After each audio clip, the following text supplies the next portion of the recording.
আজকে হলো 30 day hair care চ্যালেঞ্জের ডে 4। তো আজকে হলো হেয়ার ওয়াশ ডে। তো চলো হেয়ার ওয়াশ করা যাক। আর চুলটা তোমরা খুলে নেবে, খুলে নেওয়ার পরে আঁচড়াবে না কিন্তু। এই তেল চুলে কিন্তু একেবারেই চিরুনি করবে না। এই তেল চুলেই নর্মাল শ্যাম্পু করে নেবে, ডবল বার শ্যাম্পু করবে, কারণ একবারে তো তেল যাবে না, সেজন্য ডবল বার শ্যাম্পু করবে। আমি তো শ্যাম্পু করে চলে এসেছি। তো শ্যাম্পু করার পরে তোমাদেরকে কিছু টিপস দেবো। এই যে দেখছো, ভিজে চুলে কিন্তু একেবারেই চিরুনি দেবে না, তাতে কিন্তু হেয়ার ফল বাড়তে পারে। আর চুলকে তাড়াতাড়ি শোকানোর জন্য গামছা দিয়ে এভাবে চুলকে ঝাড়বে না। এই দেখো আমি যেভাবে ডিপ করছি, গামছা দিয়ে জাস্ট ডিপ করছি, যতটা জল মোছার ততটাই মুছে নেবে, বেশি মোছার দরকার নেই, এমনিই ড্রাই হয়ে যাবে। তো যখন 50% ড্রাই হয়ে যাবে, তোমরা এই যে হেয়ার সিরামটা দেখাচ্ছি, এই সিরামটাও নিতে পারো। এই সিরামটা লেন্থে ইউজ করবে।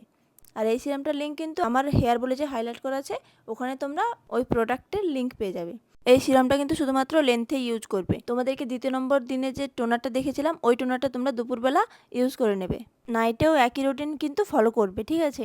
চুলটা যখন 80%, চুলটা যখন 80% শুকনো হয়ে যাবে, তখন তোমরা চিরুনি করবে। একেবারে ড্রাই হয়ে যাবার পরে কিন্তু চুলকে আঁচড়াবে না। আজকে যদিও বা হেয়ার ওয়াশ ডে ছিল, সেই জন্য আমি লেন্থে শুধুমাত্র সিরামই ইউজ করেছি। আজকে কিন্তু আর লেন্থে তেল ইউজ করব না।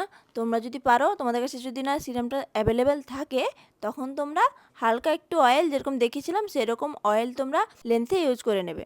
যারা আমার চ্যানেলে নতুন আছো, তারা কিন্তু ডে 1 থেকে শুরু করতে পারো।